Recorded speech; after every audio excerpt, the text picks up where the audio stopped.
Alhamdulillah, alhamdulillahilladzi anzala sakinata fi qulubil mu'minin liyazdadu imana ma'a imanihim. Asyhadu an la ilaha illallah wahdahu la syarikalah wa asyhadu anna Muhammadan abduhu wa rasuluh. Allahumma salli ala Muhammad wa ali Muhammad wa ba'd. Bismillahirrahmanirrahim. Allahumma ya alimu allimna ma jahilna wa zakirna ma nasina wanfa'na bima 'allamtana innaka antas sami'ul alim. Raditu billahi rabba wa bil islami dina wa bil qur'ani imama wa bi Muhammadin nabiyya wa rasula. Rabbi zidni ilma warzuqni fahma. Shadaqallahul azim. Alhamdulillah, setelah kita memanjatkan puji dan syukur kehadirat Allah Subhanahu wa taala, pada kesempatan ini dengan izin Allah di subuh ke-27 kita ditakdirkan dapat hadir di majelis ilmu kuliah subuh Iqra Center, ya. Sungguh kebahagiaan yang tak ternilai, la qimata lahu, tak ternilai harganya, ya.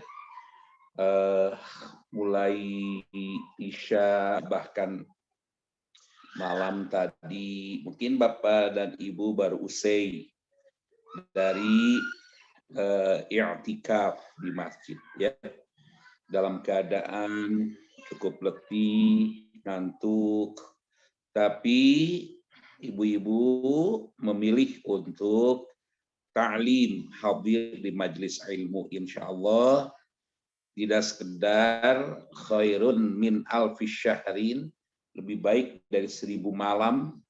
Insyaallah ta'lim Al-Quran bahkan di hari-hari 10 hari terakhir nilainya tentu akan berbeda, ya. Baiklah, mari kita perhatikan pada kesempatan ini kita akan menelaah, mengkaji tentang sebahagian sifat-sifat orang munafik. Dasar kajian kita surah An-Nisa ayat ke-142 sampai dengan 143. Baiklah, baru saja kita membacanya, ya. Dan sekarang kita akan menelaah isi kandungannya. Kita lihat dulu terjemah lafziahnya, terjemah harfiah. A'udzubillahis samii'il alim minasyaitonir rajim. Innal munafiqina yukhadi'unallaha wa huwa khadi'uhum. Inna sesungguhnya, al munafiqina orang-orang yang munafik itu, yukhadi'una mereka hendak menipu Allah, wa huwa dan huwa dialah Allah, khadi'u yang menipu hum mereka. Wa idza qamu ila sholati qamu kusala. Wa dan idza apabila qamu mereka berdiri, ila kepada atau ke as-sholati untuk sholat, qamu mereka melakukan kusala dengan malas, kusala dengan malas. Yura'una mereka bermaksud ria, ingin dipuji, an-nasa di hadapan manusia, wala yazkurunallaha illa qalila. Wa dan la tidak yazkuruna mereka berzikir, mereka mengingat Allah illa kecuali qalila sedikit saja. Muzabzabina mereka dalam keadaan ragu-ragu. Baina di antara zalika yang demikian itu, maksudnya antara iman dan kafir, ya. La ilaha ulai, tidak ila ke haulai, golongan ini atau orang yang beriman. Wala ilaha ulai, wa dan la tidak pula ila ke haulai, golongan yang itu. Wa may yudlilillahu, wa dan man barang siapa yudlil dibiarkan sesat Allahu oleh Allah, falan tajidalahu sabila, fa maka lan tidak pernah tajida mendapatkan lahu baginya sabila jalan yang memberi petunjuk. Demikian terjemah harfiahnya. Mari kita lihat terjemah sempurnanya. Innal munafiqina yukhadi'una Allaha wa huwa khadi'uhum. Sesungguhnya orang-orang munafik itu hendak menipu Allah. Orang munafik itu hendak menipu Allah, tetapi Allah lah yang menipu mereka. Jadi orang munafik itu jumawa, sombong, hendak menipu Allah. Dikik balik oleh Allah, ditipu oleh Allah, ya. Jadi Allah membiarkan mereka dalam pengakuan beriman, sebab itu mereka dilayani seperti melayani para mukmin. Sementara itu Allah telah menyediakan neraka buat mereka sebagai pembalasan tipuan upaya makar terhadap Allah Azza wa Jalla. Itu yang pertama. Yang kedua, wa idza qamu ila sholati qamu kusala. Bahwa sifat orang munafik yang kedua adalah apabila mereka berdiri untuk sholat, mereka lakukan dengan malas, kusala. Masuk bahasa Arab serapan ke dalam bahasa Sunda, kusal-kusal. Hese gitu ya, pada sholat kusal-kusal we, kusala. Itu yang kedua, ya. Jadi yang kedua itu wa idza qamu ila sholati qamu kusala. Dan apabila mereka berdiri untuk melaksanakan sholat, mereka lakukan dengan malas, ya, kusal-kusal, kaslan. Kemudian sifat yang ketiga di dalam ayat ini, Allah menunjukkan yura'unan nasa, ingin dipuji oleh manusia, ria, ya, ria. Jadi dia atau mereka bermaksud ingin dipuji di hadapan manusia. Ini sifat yang ketiga. Yura'unan nas. Sifat yang keempat, wala yazkurunallaha illa qalila. Tidak mengingat Allah, tidak berzikir kepada Allah, ya.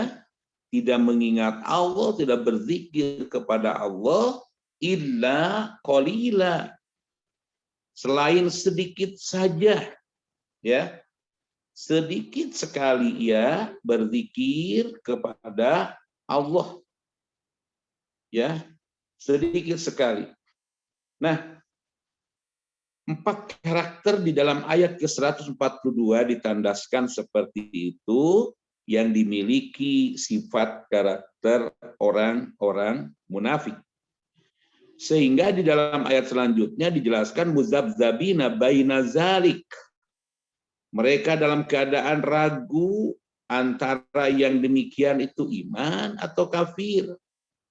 Ya, tidak termasuk, sehingga di sini selanjutnya tidak termasuk bagian dari orang yang beriman, tidak termasuk bagian orang yang kafir, tidak termasuk bagian orang kafir. Begitupun tidak termasuk sebahagian dari orang yang beriman. Muzabzabina baina zalik. La ilaha ula wa la ilaha ula. Wa may yudlilillahu falan tajida lahu sabila.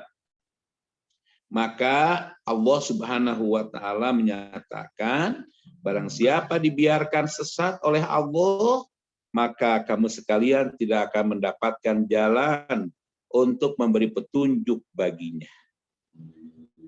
Jadi di dalam ayat ini Allah Subhanahu wa taala memberikan rambu-rambu.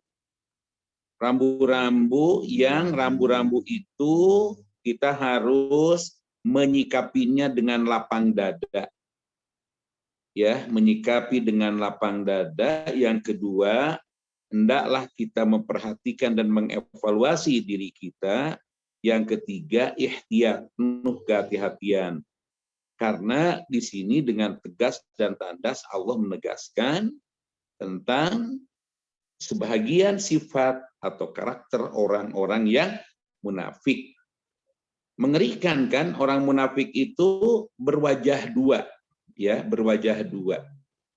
Jadi berada dengan orang yang beriman seperti orang yang beriman, berkumpul dengan orang-orang yang tidak baik atau dia melaksanakan kekafiran, menolak ayat-ayat Allah, dia pun berpenampilan seperti itu, ya.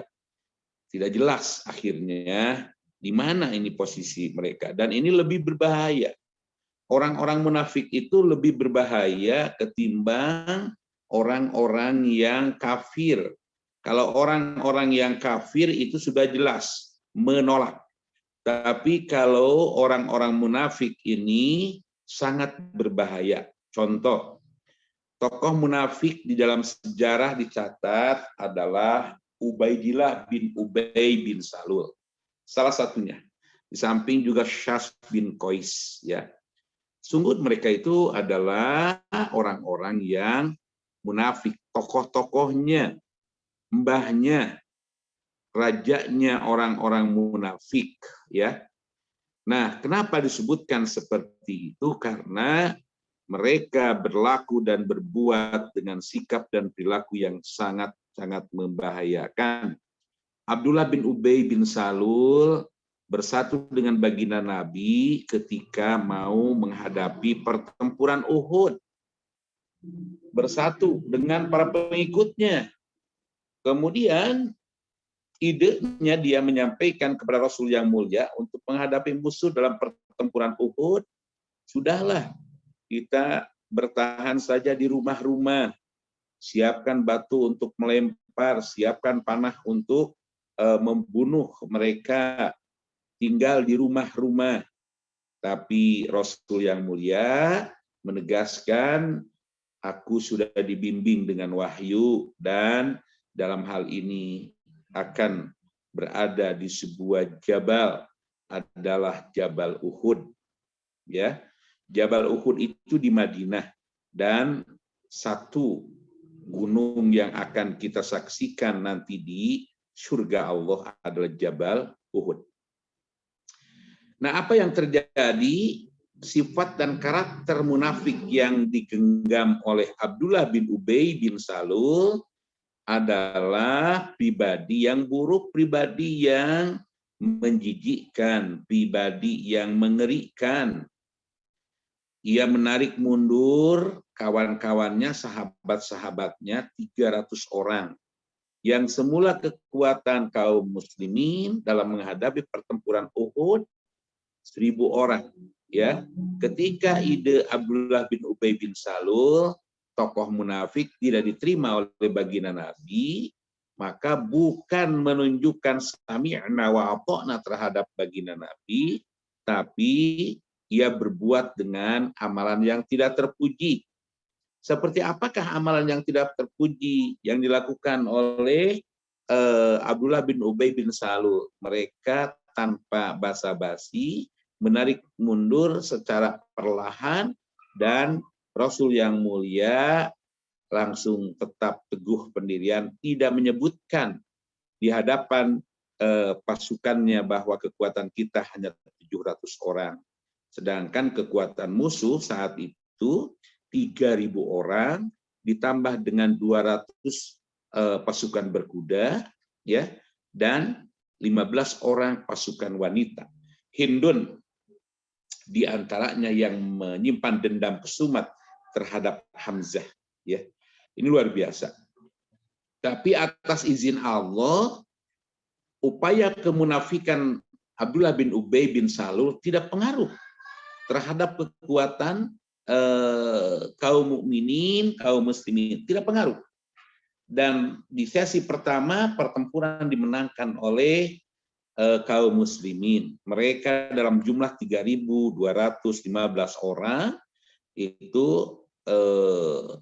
hancur kekuatannya sampai dapat dikalahkan oleh orang-orang yang beriman.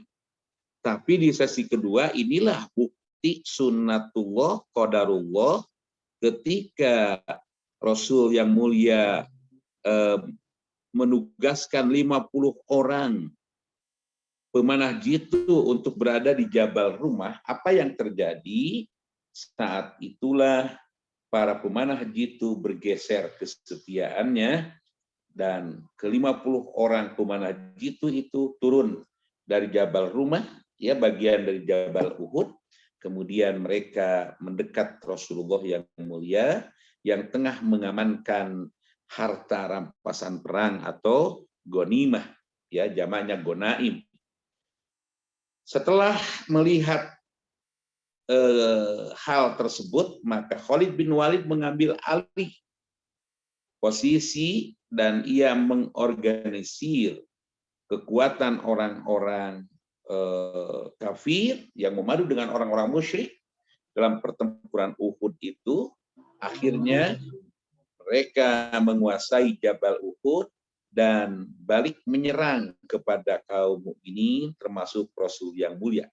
Sampai saat itu dalam sebuah riwayat, jika saja Allah tidak dijaga, Rasul yang mulia tidak dijaga oleh Allah Subhanahu wa taala, wallahu a'lam bishawab, kondisinya bahkan sudah muncul fitnah bahwa Rasul terbunuh, padahal tidak, ya. Nah, pada saat itu sampai 70 orang kaum mukminin, kaum muslimin menjadi syuhada, ya. Dan sampai saat ini mereka dikuburkan di sekitar Jabal Uhud yang bentengnya dengan benteng besi, dan disitulah pernah terjadi sebuah peristiwa banjir ketika usia kuburan itu di atas 300 tahun, ya. 300 tahun. Begitu terjadi banjir, maka di situ kelihatan tangan, kelihatan kaki para syuhada Uhud, dan masih mengeluarkan darah segar dan mengeluarkan aroma yang sangat harum sekali. Maka pihak pemerintahan dan kerajaan segera untuk mengambil langkah-langkah konkret, diamankan, ditutup kembali, dan dipagar dengan pagar besi. Semula tidak dipagar, ya. Nah, akibat dari ulah orang-orang munafik itu, Abdullah bin Ubay bin Salul, maka disitulah terjadi kerugian yang sangat fatal. Bagaimana tidak, kemenangan telah diraih oleh orang-orang yang beriman. Kemudian terjadi sesi yang kedua ketika pergeseran. Inilah bentuk pengkhianatan nyata, ya. tidak taat kepada Rasul yang mulia, tidak taat kepada Allah, maka di saat itulah Allah menunjukkan bagaimana orang-orang kafir, orang-orang musyrik menyerang kaum mukminin, kaum muslimin, dan hampir-hampir saja terjadi sesuatu yang tidak diharapkan terhadap baginda Nabi. Ya, nah itu peristiwa, salah satu contoh bagaimana sifat orang-orang munafik yang sangat membahayakan, karena ia ingin menipu Allah. Ya, yukhadi'unallaha wa huwa khadi'uhum. Padahal sama Allah dikik balik, ya mereka lah yang ditipu. Yang kedua, sifat orang-orang munafik di dalam ayat ini dijelaskan, wa idza qamu ilas sholati qamu kusala. Dan apabila mereka itu hendak mendirikan sholat, ia menunjukkan sikap perilaku kemalasan. Nah, ini harus kita waspadai, ya. Harus kita waspadai. Kenapa di awal di muqaddimah tadi Abah menyampaikan betapa pentingnya tahap yang ketiga, ihtiyat, kehati-hatian, ya, kehati-hatian. Karena kita di bulan suci Ramadan kita mengkaji tentang karakter atau sifat sebahagian sifat-sifat orang munafik. Ini kita harus betul-betul waspada, ya, waspada, hati-hati. Karena boleh jadi sifat dan karakter itu muncul dalam pribadi seseorang. Na'udzubillah. Karena itu karakter munafik. Ya. Ini harus kita waspadai dengan sebaik-baiknya. Melihat pada sholat, tapi sholatnya kayak gitu, ya. Jadi tidak menunjukkan perilaku yang indah dan terpuji, tapi justru menunjukkan kemalasan. Bahkan sholat dipandang sebagai sebuah beban. Itulah karakter munafik menganggap akan prosesi ibadah sholat. Ya. Nah, oleh karena itu, jika ditemukan karakter yang malas untuk melakukan sholat, ini pentingnya kita untuk mengevaluasi diri, ya. Wal tanzur nafsum ma qaddamat lighad. Hendaklah setiap diri memperhatikan apa-apa yang ia kerjakan untuk bekal hari esok, ya. Nah, ini sangat urgent sekali, wal tanzur nafsum ma qaddamat lighad. Nah, kemudian karakter yang ketiga, yura'unan nas. Dia ingin dipuji oleh manusia, itulah riya. Dan ini penyakit orang munafik yang ketiga adalah riya. Ya. Mohon maaf jika kita banyak menemukan contoh-contoh dalam kehidupan, ya, karena ingin diperhatikan oleh orang lain, lalu ia melakukan hal yang tidak baik, ya, ingin dipuji oleh orang lain. Capek kalau ingin dipuji oleh orang, ingin dipuji oleh manusia, capek. Kenapa capek? Karena ketika dipuji ia senang, tetapi ketika orang tidak memujinya, dia kecewa, capek. Maka dari itu makna alhamidun, ya, alhamidun, orang-orang yang selalu memuji kepada Allah Subhanahu wa taala menetapkan dengan sebersih-bersihnya tauhid bahwa memuji itu atau dipuji itu, yang memiliki pujian itu hak Allah. Kalau ada orang memuji, Ustadz Fadil rajin sekali, orang sedang i'tikaf, usai, fajar, sahur, kemudian ngantuk yang sangat berat, tapi Ustadz Fadil ini luar biasa rajinnya. Oh, alhamdulillah. Siapa dulu dong gurunya? Abah, dan gitu, ya. Nggak begitu, tapi Ustadz Fadil pasti menjawab, alhamdulillah, segala puji itu milik Allah. Waduh, ini teh, ini safaran ini udah hatam berapa kali? Baru 10 kali, Bah, hatamnya. Wah, alhamdulillah. Alhamdulillah, gitu, ya. Gimana teh Cun-Cun sabaraha kali? Abdi mah 12 kali, Bah. Subhanallah. Teh Ibu ke udah berapa kali? Baru 10 kali juga. Tiba-tiba Teh Novi bilang, kalau Novi mah baru 15 kali, indah sekali gitu ya. Khataman Al-Quran spektakuler. Gimana kan Teh Ika? Udah berapa kali?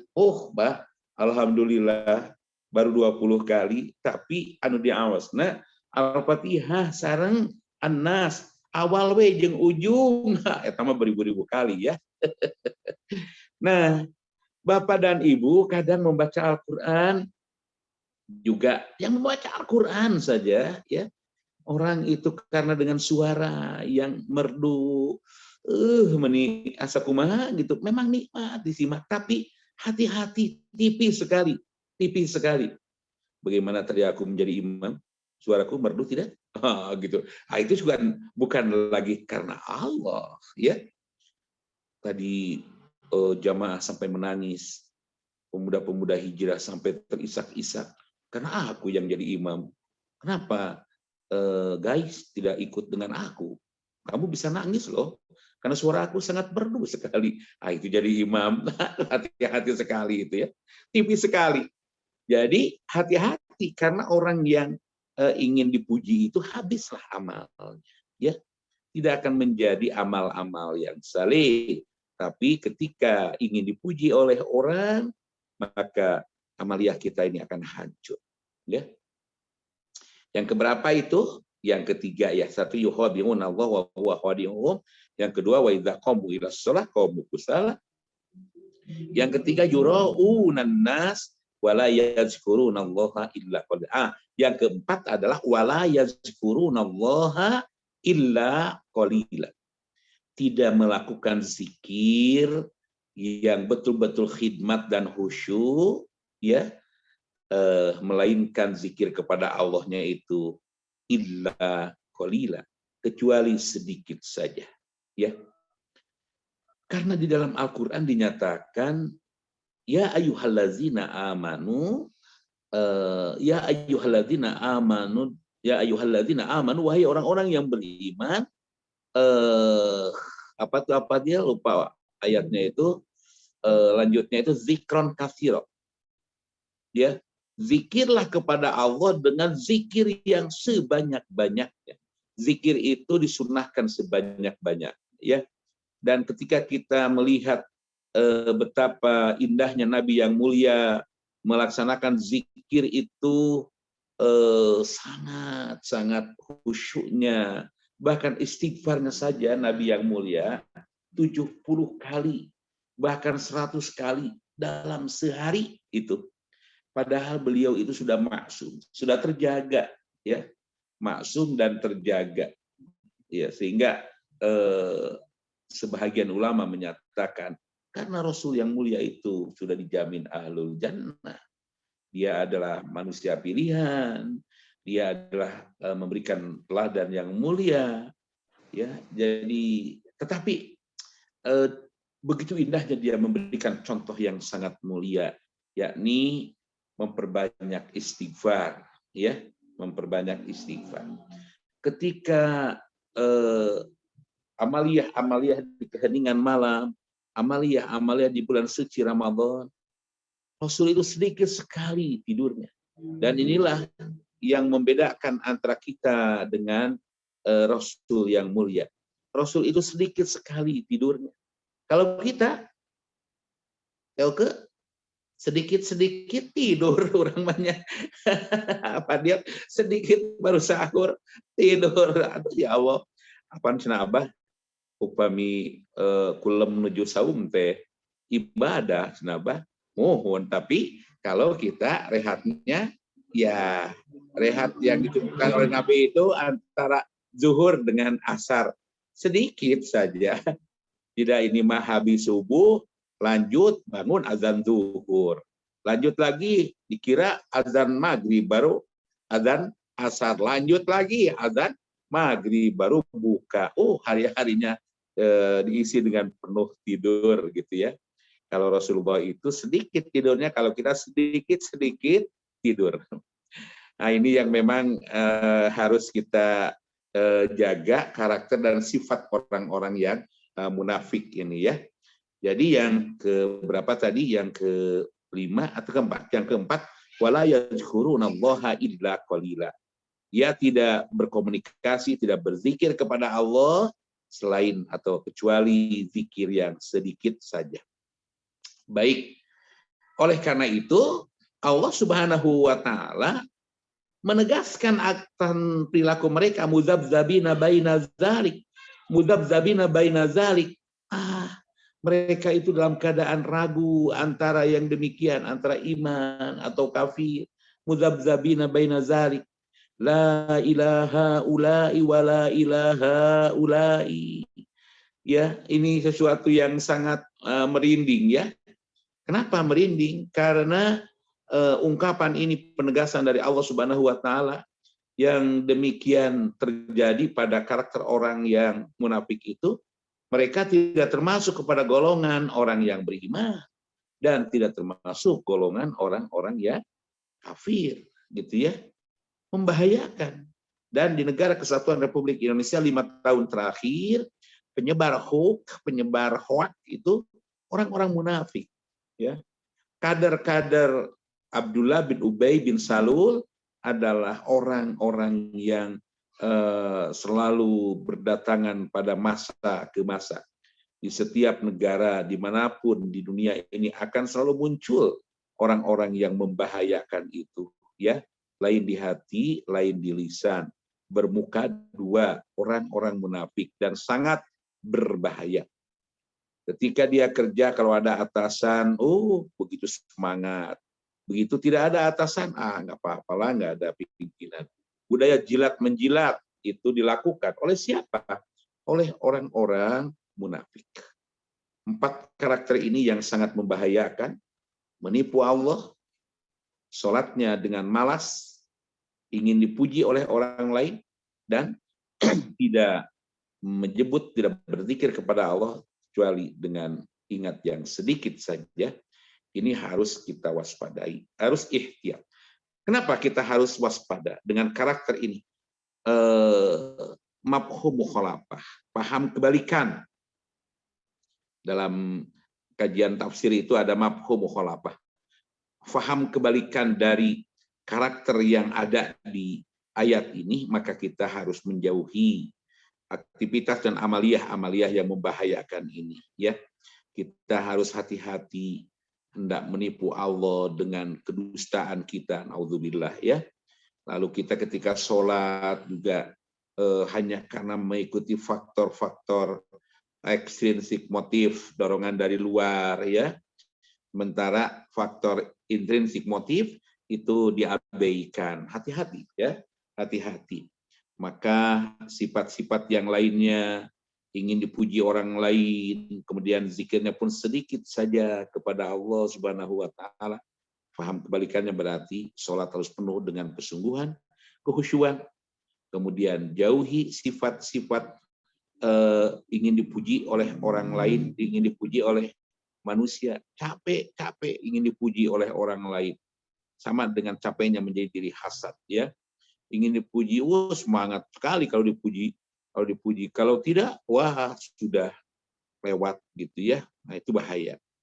Kemudian wala yadhkurunallaha illa qalila, kita harus menjadi orang yang selalu banyak berzikir, banyak mengingat Allah. Kenapa kita harus terlatih menyatakan subhanallah, walhamdulillah, wala ilaha illallah, Allahu akbar. Nah, inilah bimbingan spiritual, bimbingan ruhaniyah, agar kita selalu mengucapkan secara refleks kita, ya, subhanallah, maha suci engkau ya Allah. Itu bacaan dari tasbih. Walhamdulillah, segala puji milikmu ya Allah. Itulah tahmid. Ya, subhanallah walhamdulillah. Wala ilaha illallah, tidak Tuhan selain Allah. Itu tahlil. Ya, membarak tahlil di dalam dirinya. Allahu akbar, Allah maha agung, Allah maha besar, ya, terungkap. Dan ternyata subhanallah walhamdulillah wala ilaha illallah, Allahu akbar, ditambah dengan yang selanjutnya wala haula wala quwwata illa billah, dan itulah hauhalah, sebuah pernyataan di hadapan Allah Azza wa Jalla bahwa tidak ada daya dan upaya kecuali dengan bantuan Allah Subhanahu wa taala. Hauhala. Tasbih subhanallah, tahmid alhamdulillah, tahlil wala ilaha illallah, takbir Allahu akbar, hauhalah wala haula wala quwwata illa billah. Ini termasuk dimensi al-baqiyatus sholihah. Kalau lisan kita terlatih dengan baik, dengan pujian-pujian, dengan ungkapan kalimat thayyibah, maka kita kalau kaget itu yang keluar dari mulut kita ini subhanallah, Allahu akbar, masya Allah. Tidak ketika kaget itu sedang pegang piring, jatuh, pecah, gitu ya. Kita menyebutkan apa yang tidak sepantasnya kita ungkapkan, ya. Mutu, nggak kaget ya, gitunya. Bapak.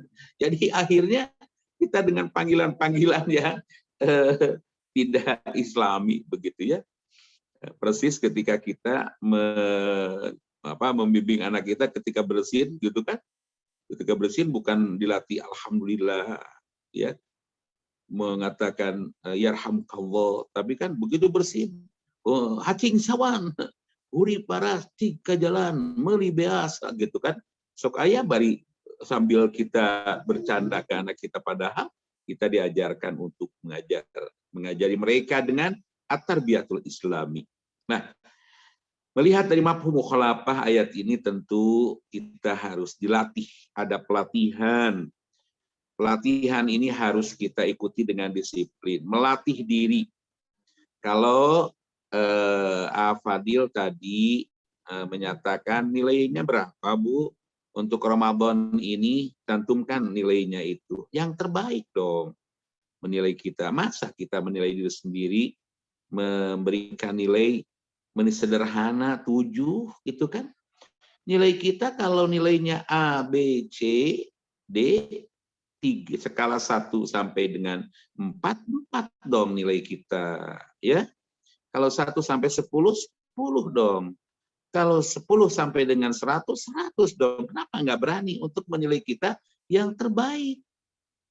Atau dah abah cen abdi mah saum teh duka asa nincak asa henteu. Loh, kok saum asa nincak asa henteu, Ibu? Kenapa? Nya cen da abdi mah tiap hari juga merasakan bimbang, merasakan ngambang. Nah, itu artinya kendali diri kita ini harus kembali wal tangsur nafsu ma qaddamat liqad, harus diperhatikan lagi dengan baik. Kan setiap hal yang kita lakukan ini dalam dunia apapun ada perencanaan yang baik, ada pelaksanaan yang memadai, dan ada evaluasi dalam kehidupan ini. Ya, wal tangsur nafsu ma qaddamat liqad. Kemudian itu terdiri dari apa? Berencana. Buatlah perencanaan yang baik. Apakah di bulan Ramadan itu begitu saja kita memasuki? Tidak. Kita mempersiapkan sejak jauh-jauh sebelumnya, ya kan? Sejak jauh-jauh sebelumnya untuk menyambut kehadiran tamu agung. Sudah masuk di dalamnya, dilaksanakan program demi program dengan baik, dengan semangat yang membahana, ya. Dan kemudian kita berupaya untuk mewujudkan pesan-pesan nilai dalam universitas ruhaniyah itu atau madrasah ruhaniyah itu, sehingga karakter-karakter kemunafikan itu akan bersih dari pribadi-pribadi manusia. Kenapa Abah mengistilahkannya harus bersih? Karena sifat dan karakter munafik itu boleh jadi hinggap di dalam diri kita. Ada di sebuah instansi kita bekerja, kalau ada pimpinan baru sibuk gitu ya. Tapi ketika oleng tidak ada dilihat dalam rekaman kerja kurang bagus, ini ada apa gitu ya, ada apa ini yang sesungguhnya? Oh, ternyata ada penyakit budaya jilat menjilat. Apakah ada di tengah-tengah institusi? Ada. Maka dari itu berikanlah teladan terbaik di rumah tangga kita ya, terhadap anak-anak kita, terutama kita harus memberikan contoh dan tauladan. Ibu-ibu, sebelum Abah melanjutkan, ada waktu 1/4 jam untuk tanya jawab, ya dipersilahkan. Abah berbicara sudah 45 menit ya. Mangga jika ada pertanyaan-pertanyaan dari Ibu dan ada bapaknya apa dia ini, mangga dipersilahkan. Yap. Yang ingin Alhamdulillah. bertanya dipersilahkan. Boleh ditulis atau Langsung ya buat yang ingin bertanya. Atau mau langsung silakan. Mau langsung silakan. Ditulis juga boleh. Ya, Ya. alhamdulillah. Mungkin Waalaikumsalam. Teh Oke, mangga teh. Mangga Teh Oke, damang Teh Oke. Alhamdulillah Abah samulihna. Sae Teh Oke mohon. Alhamdulillah. Mohon Abah bagi ngaros ieu teh. Muat. Upami salat berjamaah anu khusyuk, apakah kita teh ikuti bacaan imam atau mendengarkan imam atau bacaannya setelah imam selesai? Kadang kan Abah upami salat teh aduh imam ieu teh enakeun bacaanana. Jadi kan bacaannya sok kayak kadang kita teh terhusu gitu bah lamun salat berjamaah teh gitu bah. Baik. Terima kasih Teh Oke, pertanyaannya sangat praktis sekali ya. Ya. Di dalam sholat ini Nabi menegaskan manju ilal imam fattabi'u. Apa yang dilakukan imam ikuti dengan baik. Jadi kita menyimak dan mengikuti ya. Tidak membaca ulang. Ya contoh ketika imam itu membaca Al-Fatihah, Ibu ikut sholat di Darul Hikam. Imam-imam muda enak ya, enak sekali. Ada Ustadz Silmi, ada Ustadz Zainal ya. Dan satu lagi siapa? Padil ya, bagus, suaranya bagus. Wah, itu anak muda bagus sekali. Ibu ikut sholat, apakah mengikuti bacaannya? Tidak. Ya, apakah mengulangi bacaannya? Tidak. Ibu cukup mengikuti dan menyimak apa yang dilaksanakan oleh imam. Ketika sholat Allahu Akbar, kan sir dulu ya membaca doa iftitah. Ibu membaca iftitahnya silahkan dibaca aja. Mau inni wajjahtu wajhiya lilladzi fataras samawati wal ard, atau ibu membaca Allahumma ba'id baini wa baina khotoyaya kama ba'adta bainal masyriqi wal maghrib, atau subuhun kuddusun lillahi rabbil alamin, atau dengan bacaan-bacaan yang lain. Baru imam membaca dizaharkan untuk sholat maghrib, sholat isya, dan sholat subuh ya. Ibu cukup untuk menyimak saja ya. Dan ketika ibu sudah memahami Al-Fatihah dan ibu kuliah subuh yang terus diikuti dan seringkali mengikuti dan menyimak para asatidz saat menerjemahkan harfiah, lalu ibu pun menyimaknya dengan baik. 2 juz saja ya, awal surah Al-Baqarah. Kata Pak Kiai Hasbullah Hafizi, itu betul ya, karena Abah yang mengalami. Abah adalah santrinya, santri almarhum Allahu Yarham. Bapak Kiai Hasbullah itu rajin sekali dan berbeda terjemahnya, apik sekali. Jadi ketika dia menerjemahkan amanu, tepat sekali. Amanu berasal dari kata amanah ya, dan di situ plus domir hum, tandanya waw alif. Amanu, Pak Kiai Hasbullah menerjemahkan tidak ada di yang lain. Dia menerjemahkan mereka telah beriman. Amanah itu fi'lul madhi. Di situ ada hum, mereka telah beriman. Jika ibu mengikuti dan sekarang ini mengikuti perkuliahan tematik dan atau mengikuti terjemah-terjemah yang biasa diajarkan oleh para asatidz, guru-guru, ustadz-ustadz di Darul Hikam, ya, insya Allah Bu, 2 juz saja ibu menguasai dan memahami ayat-ayat terjemah harfiah itu, mindset ibu itu sudah terbangun dan Di situ ada di memori kita untuk menyimak, dan itu akan memberikan kekhusyuan di dalam sholat. Sekali lagi, ketika imam menjadi atau memimpin kita sebagai makmum, ikutilah, simaklah, tidak mengulang bacaannya, tidak ikut ngageriem, tidak ikut, gitu ya. Tapi kita menyimak saja, gitu. Demikian Ibu Oke. Mudah-mudahan kita ya bisa untuk mengerjakan itu, dan yang sangat penting kita harus paham betul dari talafud yang kita lafadzkan dengan memahami arti. Alhamdulillahirabbil alamin. Itu teh sudah jelas. Ya Allah, segala puji itu milik Allah, Rabb sekalian alam. Ar-Rahmanir-Rahim, Maliki Yaumiddin.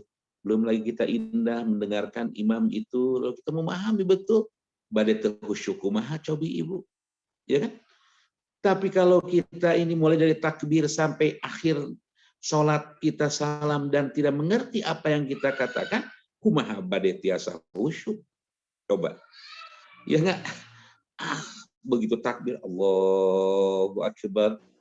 Ya Allah, di mana tadi HP baru wudhu, astagfirullahaladzim. Aduh, ketinggalan di tempat duduk. Ya, batalkan heula, bisi aya nu nyana. Gitu kan. Pas Allahu Akbar teh ngagebrai eta anu hari lap teh muncul emot gitu ya. Itu jangan sampai begitu atuh.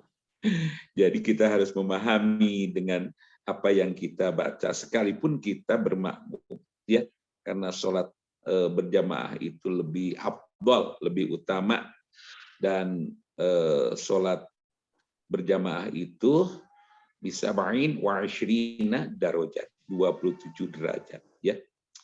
Apalagi di Masjidil Haram. Apa nikmat sekali ya, satu kali sholat 100.000 kali. Indah sekali kualitasnya ya, kualitas. Ibu yang sudah umroh, sudah hajian kan menikmati di Masjidil Haram Nabawi, imam-imamnya imam-imam kelas dunia ya, di Masjidil Haram Nabawi. Aduh, khusyuk sekali. Dan Ibu bisa mengikuti enak, nikmat gitu kan. Satu kali sholat sama dengan 1000 kali di luar Masjidil Haram Nabawi. Di Masjidil Haram di Makkah Al-Mukarramah, satu kali sholat belum lagi khusyuknya minta ampun, nikmat sekali. Satu kali sholat sama dengan 100.000 kali sholat. Tapi jangan sampai terjadi pulang ke tanah air dan awis ke masjid. Kemana ya Ibu? Atau apa namanya, umroh jeung abah, cenah abah sabaraha 100.000 cenah abdi sholat di ditu pre samingon mah tuh bah jamak we cenanya. Itu udah keliru lagi. Tidak begitu ya. Jadi mari ibu-ibu ya, kita siapkan kehusyuan kita di dalam sholat.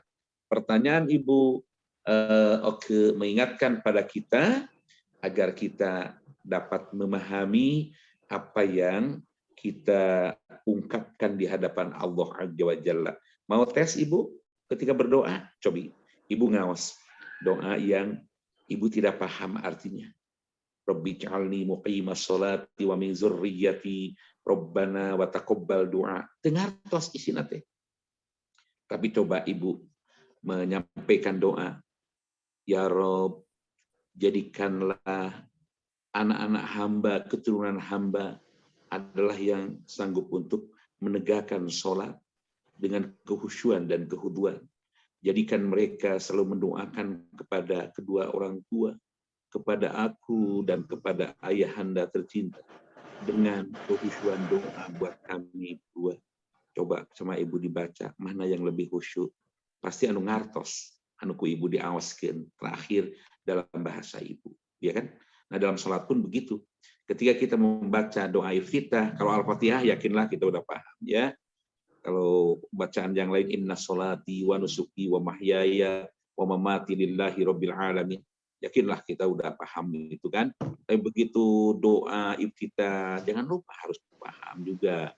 Bacaan-bacaan yang ada di dalam sholat harus paham juga. Kenapa? Karena itu akan membuat kita khusyuk dan khudu.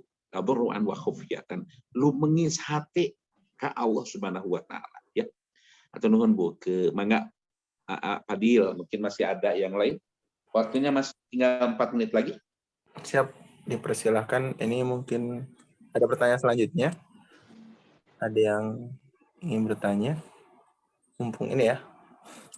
Biasanya kan kalau misalnya tadi jadi keingetin ya. Alhamdulillahnya ada rasanya gitu. Kalau yang paham kalau ini, oh ya. Ustaz mau bertanya. Boleh, banget ya. Mangga, Ibu Susan, mangga. Ustaz, ini ada titipan dari teman, kalau misalkan bukan berarti memutuskan silaturahim dengan pihak keluarga perempuan, tapi karena si keluarga perempuan itu tidak sepaham suaminya, jadi suaminya melarang gitu. Tapi kalau untuk berkunjung mah nggak apa-apa, tapi kalau misalkan niatnya misalkan sering bertemu, nah tidak diperbolehkan, gimana Ustaz? Ibu, ini agak terganggu barusan, Bu. Punten di Wihandi, Bu. Punten bila lepat abang awalnya. Oh, kedengar itu suaranya kedengaran? Kedengaran, cuman barusan ada gangguan di abahnya di sini. Abah sedang di gunung. Oh, Punten. Ini apa mau tanya? Bukan maksud untuk memutuskan silaturahim dengan pihak keluarga perempuannya, ya ada suami istri pihak. Jadi si suaminya tidak sepaham dengan keluarga istrinya. Jadi maksudnya untuk menjaga gitu, untuk menjaga hal-hal yang pernah terjadi, suatu masalah. Kemudian si istrinya ya tidak diperkenankan, jangan diperkenankan untuk sering silaturahim gitu. Terus si istrinya apakah istrinya harus nurut ke suami? Karena ada yang mengatakan bahwa apapun yang baik atau tidak baik yang tidak disukai suami itu kita harus nurut. Betul gitu Abah? Baik, Bu. Abah paham dengan pertanyaan Ibu? Ya. Baik. Abah akan mengawali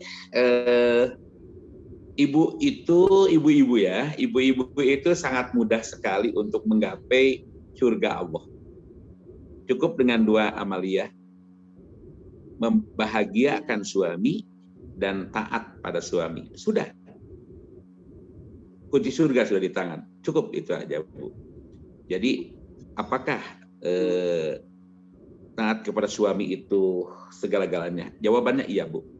Ya, harus mentaati kepada suami. Tapi ingat, taat kepada suami pun dalam bab keimanan ibadah yang baik. Jangankan kepada suami, kepada ayah dan ibu saja kita tidak boleh taat kalau ibu dan bapak mengajak untuk berbuat syirik. Ingat itu, Bu. Jadi kalau kita memaknai silaturahim, silah itu menghubungkan, kemudian rahim, kasih sayang, itu hukumnya wajib. Dan Al-Quran menyatakan, di dalam Al-Quran itu, alladzina yufuna bi'ahdillah wa la yanquduna al-mitsaq walladzina yasiluna ma amarallahu bihi ayyusra. Bahwa orang yang akan dimasukkan ke dalam surga Allah itu karakternya ada 7. 1 diantaranya adalah mereka menjaga dan memelihara silaturahim. Kalau ternyata silaturahim itu terjadi sesuatu, katakanlah yang kurang nyaman, daripada silaturahim menak piteraosen, koswe mamah tekedah, mahnya atau swe bios. Nah, apakah kita harus taat kepada perintah itu? Perintah itu seakan sangat bagus daripada untuk berbuat dosa. Tapi kita harus berusaha dulu, ini ada sumbatan apa? Kita harus berikhtiar dulu. Tidak mungkin ada sesuatu tanpa ada sebab. Ya, walaupun teori itu tidak mutlak benarnya, ya. Tidak mungkin ada asap jika tidak ada api. Teori itu tidak mutlak benarnya, ya, karena boleh jadi ada asap, tiba-tiba tidak ada api, boleh aja begitu kan ya. Tetapi kalau dalam bab silaturahim, Nabi menyatakan laisa minna man qati'ur rahim, ya, bukan umatku yang memutuskan silaturahim. Jadi silaturahim itu harus dibangun, ya, dengan baik, karena itu perintah Allah Azza wa Jalla. Jika ada hal-hal yang sumbatan-sumbatan tertentu, itu bisa dengan cara-cara yang mulia. Kullu ya'malu ala syakilati. Tiap diri itu punya kelebihan masing-masing. Yakin Ibu Cuncun dengan kelembutannya bisa menetralisir, mencairkan suasana. Dan ibu-ibu punten ya, jangan salah, kalau sudah bertemu itu beda sekali bertemu. Ibu Cuncun katakanlah nuju anom ya, nuju anom dah lagi masih anomnya punya.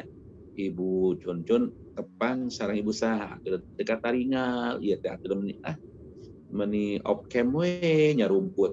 Sarang ibu Tia we lah dengan ibu Tia Rosdiawati yang tinggal duaan.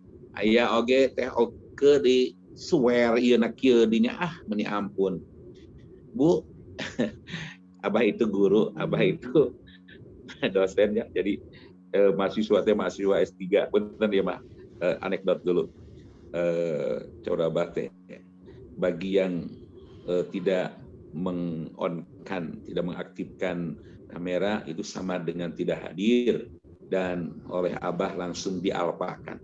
Kata mada taat pisan sadaya cepat tuh Bu ya.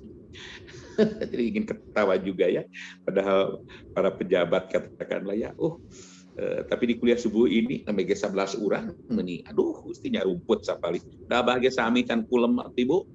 Sok sakedik deui nya, urang teras gitu. Jadi ketika Ibu Cuncun dengan Ibu Nopi ada sesuatu hal, misalkan ketika muda itu nggak enak, aduh akhirnya ada sesuatu yang tersumbat, walaupun hanya salah satu, akhirnya jadi sebab lah. Ketika itu terjadi sesuatu yang nggak baik, akhirnya yang satu tidak enak, nggak enak. Coba Bu, kalau berjumpa pasti selesai, ya. Kalau berjumpa pasti selesai. Abah itu beberapa kali mempertemukan di antara akhwat dengan akhwat, ikhwan dengan ikhwan, bahkan pernah ikhwan dengan akhwat, ya. Karena Abah ini pembimbing haji dan pembimbing umroh juga ya. Ini mah Bu, yang spontan aja di Mina ini pernah terjadi ya. Seorang ibu tuh ngadap dan dia langsung menghadap. Abah, saya tidak enak, Bah. Kenapa? Masa katanya suami saya kalau matanya jelalatan melihat kepada orang Libanon, memang saya tidak kurang menariknya. Oh begitu kan ya. Mana atau si bapak anak disaur ku Abah. Haji ya tuh rumah ninggal orang Libanon. Abah, henteu cenah abdi man eta orang Libanon ngalangkung na kapayuneun. Banyak tadi tinggali cenah Abah. Kan geus kitu teh, meni ampun cenah istri langsung bilang teh cenah, oh pas ya atuh gitunya. Hampir pertempuran gitu Bu. Dan saya katakan apa manfaat dari marah itu? Apa manfaat dari saling memarahi? Coba Ibu emutkan ke Ibu. Jangan satu cinta kepada suami, tapi tidak dengan cara itu Bu. Cemburu itu boleh, tapi kalau cemburuan nggak boleh. Ya, saya bilang, nya cenah Abah da abdi ge piraku teuing. Dalam hatiku hanya ada istriku seorang. Wah kau berarti jadi rukun sono gitu ya. Dipertemukan saja. Ya, Bu, yang lebih parah itu ketika hajian memang wah berat. Suami dan istri itu diuji oleh Allah setelah berihram ya. Punten Abah mengambil contoh karena ini dalam poros utama ibadah gitu ya. Kalau sudah bertengkar, pantas kata Allah jangan rofas, jangan pusuk, jangan jidal. Kata jidal itu berkelahi ya. Itu Bu, kalau sudah saling memarahi, hampir di situ jatuh talak. Udah Bah, nah kalau begini malah cerai aja di sini. Saya bilang cerai itu harus dipersulit karena itu mengundang benci Allah. Apa persoalannya Pak? Sampai menggunakan rem darurat. Ada apa gerangan? Keenak, nggak sopan ke suami. Wah, dan bla bla bla yang lainnya. Padahal itu adalah hal-hal yang sedikit saja. Tapi Ibu ya sungguh sangat luar biasa. Ketika udah diketemukan, alhamdulillah. Kemudian ada kiai dengan kiai, yang satu dengan yang satunya itu tidak ini di zaman Pak Mutakin ya, almarhum Pak Mutakin. Lalu ada upaya Pak Mutakin untuk mempertemukan, tidak berhasil. Abah juga berusaha, akhirnya Abah minta, cobalah, ini ada supir angkot, punten ya, punten sama saja ya, supir angkot dengan presiden juga, yang penting mah takwa kepada Allah Subhanahu wa Ta'ala. Nah, kebetulan si A ini supir angkot udah almarhum juga. Saya katakan, cobilah manawi ku ada ama gaduh komunikasi saya. Siapa tuh cenah bah? Badai dicobilah. Itu mah Bu, dua ulama itu bisa dipertemukan oleh supir, dan selesai sudah permusuhan yang bertahun-tahun itu selesai sudah gitu kan, oleh supir angkot. Dengan apa? Dengan dipertemukan. Almarhum Pak Kiai Haji Ejed Mutakin itu rektor Unisba dulu ya, almarhum yang dakwahnya luar biasa, ayahanda Pak Ustadz Dudi Mutakin ya. Tapi setelah bertemu itu selesai. Tidak ada persoalan setelah ketemu itu tidak selesai. Oleh karena itu silaturahim juga Bu Cun, apa yang Ibu tanyakan Abah sangat memahami. Tidak boleh kita menyumbat aliran yang terjadi sumbatan ya. Jangan, kita harus tetap mencoba apa yang menjadi pokok masalahnya. Sampai ketika istri datang ke keluarga suami, dan atau sebaliknya suami ke keluarga istri, itu kurang nyaman gitu. Terus sekedar silaturahim daripada tidak nyaman, itu tidak boleh. Kita harus mencari biangnya itu apa, penyebabnya itu apa. Dan itu kalau sudah ditemukan, insya Allah didiagnosa dulu Bu, didiagnosa dulu, dan larangan itu jangan diikuti ya, jangan silaturahim, karena silaturahim itu kewajiban buat Ibu. Hatur nuhun Ibu Hajah Cun, mangga pamita ayat cekapnya Fadil, Ustaz Fadilnya.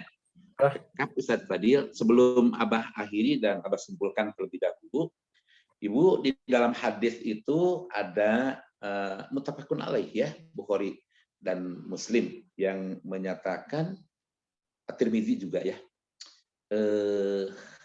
Apa itu? Ada 3 ciri orang munafik. Yang pertama, iza haddasa kadzaba, kalau dia berbicara bohong. Wa iza wa'ada akhlafa, kalau dia berjanji ingkar. Wa iza tumina khona, apabila diamanahi ia khianat. Itu di dalam hadis ya. Tapi mutlak dalam kebenaran ini, dalam surah An-Nisa ini dengan tegas 4 karakter orang yang munafik itu ingin menipu Allah, sholatnya penuh kemalasan, ria, ingin dipuji oleh manusia, dan tidak berzikir kecuali sedikit. Inilah yang harus kita waspadai, dan mafhum mukhalafahnya kita harus menjauhi sifat itu dan mewujudkan karakter yang lebih baik dan terjaga menjauhi karakter-karakter munafik itu. Ya. Kemudian yang kedua, tentu ini bentuklah latihan-latihan kita. Berapa kali kita marah dalam 1 minggu? Kalau dalam 1 minggu itu marah masih terjadi 3 kali, minggu kedua dikurangi, turun, jadi 2 kali saya marah. Minggu ketiga hanya 1 kali saya marah. Minggu keempat 0, saya tidak marah. Itu berhasil, ya, berhasil. Ibu Ramadan ini nilainya berapa? 100 cum laude, thumma cum laude. Kenwe no kirang-kirang nama dah. Ibu 2, ibu sareng Allah.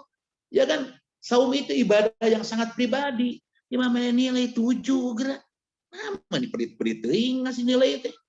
Dulu masih ada istilah cina masih nilai mah aduh, bah cina guru mah jangan ngasih 10. Ya kalau sebagai guru kalau nilainya bagus 10. Mahasiswa saya kasih nilai A semua. Ya, karena memang bagus, gitu kan? Cina amah, cina datang ke dosen, usaha. Tidak, harus yang terbaik. Adapun kekurangan-kekurangannya remedial dong. Ya enggak? Nah, Bu, yang terakhir Abah ini kan karena akan kita meninggalkan bulan dengan penuh keagungan, ya. Abah mengajak mari kita tetap teguh istiqomah dan senantiasa mengevaluasi diri kita, ya. Jadi istiqomahlah, teguh pendirian dan evaluasi diri. Di bulan Syawal ada amalan yang penuh kemuliaan, saum sunnah 6 hari di bulan Syawal. Ada pertanyaan, gimana? Pertanyaannya, Abah cina abdi da gaduh kapiat. Kumargi, saya punya utang karena saya haid. Berapa hari, Bu? Haidnya sekian hari misalkan. Apakah yang 6 hari dulu atau yang mengkobok dulu? Kobok dulu, didahulukan. Kobok dulu. Akan cina Abah cuma sebulan Syawal itu. Memang berapa hari punya utang itu? Ada lagi muncul kan sedang silaturahim dong, Mbak. Tidak mungkin kita disuguhan opor tuh ditampi, nah gitu kan ya. Ya kita atur sedemikian rupa. 6 hari itu bisa dalam tempo waktu 2 minggu. Bayar utang dalam tempo 2 minggu. Kenapa kobok harus lebih diutamakan? Karena itu hukumnya wajib. Yang sunnah ini memang fadilahnya adalah akan diampuni dosa selama 1 tahun kemudian. Wah, luar biasa. Tapi jangan mengalahkan semangat untuk mengkoboknya. Saya pikir dengan istiqomah dan evaluasi diri, kita akan sangat paham dengan keutamaan itu. Demikian, Abadil. Dan terakhir Abah menyampaikan untian doa, Allahumma innaka afuwun karim, tuhibbul afwa fa'fu anni. Allahumma ya Allah, innaka sesungguhnya engkau afuwun karim, pemaaf yang maha mulia, tuhibbul afwa engkau cinta memaafkan, fa'fu anni, ya Allah maafkanlah segala kesalahan dan kehilapan kami. Allahumma la taj'alhu akhirul ahdi min siyamina iyyahu fa in ja'altahu faj'alni marhuma wala taj'alni mahruma. Ya Allah, janganlah engkau jadikan saumku di bulan Ramadan ini, ibadahku di bulan Ramadan tahun ini yang terakhir. Namun jika engkau menjadikan yang terakhir, ya Allah, jadikanlah saumku, ibadahku di bulan suci Ramadan tahun ini yang kau curahi dengan rahmat kasih sayangmu. Jangan engkau haramkan amal-amal kami. Rabbana la tuzigh qulubana ba'da idh hadaitana wa hab lana min ladunka rahmah innaka antal wahhab. Subhanakallahumma rabbana wa bihamdika asyhadu an la ilaha illa anta astaghfiruka wa atubu ilaik. Rabbana atina fid dunya hasanah wa fil akhirati hasanah wa qina azabannar. Subhana rabbika rabbil izzati amma yasifun wa salamun alal mursalin walhamdulillahirabbil alamin. Taqabbalallahu minna wa minkum. Semoga amal ibadah kita diterima oleh Allah Subhanahu wa taala. Taqabbal ya karim. Amin. Amin ya rabbal alamin. Terima kasih. Billahi fi sabilil haq. Wassalamualaikum warahmatullahi wabarakatuh. Waalaikumsalam warahmatullahi wabarakatuh. Ya, dipersilakan Bah kalau ingin live duluan. Nanti ya, ini duluan ya. Hatur nuhun ibu-ibu, hatur nuhun perhatosanana. Billahi fi sabilil haq. Wassalamualaikum warahmatullahi wabarakatuh. Waalaikumsalam warahmatullahi wabarakatuh. Ya, alhamdulillah terima kasih juga kepada para peserta, ada Bu Tia, Bu Cucun, Bu Novi, Teh Oke, Teh Kenny, Teh Ika, dan teteh-teteh yang lain yang mungkin sedang disambi. Izin mengingatkan akan dihubungi lagi ya buat reminder hafalannya atau mungkin progres ya. Juga ingin mengingatkan kegiatan ini disponsori oleh DKM Al Ihsan. Nanti akan ada selebaran untuk berinfak di kegiatan DKM Al Ihsan. Kemudian untuk pertemuan hari ini menjadi pertemuan terakhir di bulan Ramadan dan akan ada info selanjutnya terkait kelanjutan kelas di bulan Syawal atau mungkin ke depannya. Hatur nuhun jazakallahu khairan kepada semua para pejuang Iqra Center. Semoga bisa mendapatkan banyak pelajaran dan juga keberkahan. Kita cukupkan membaca alhamdulillah bersama-sama. Alhamdulillahirabbil alamin. Istighfar sebanyak-banyaknya. Astagfirullahaladzim. Dan juga doa subhanaka Allahumma wa bihamdika asyhadu an la ilaha illa anta astaghfiruka.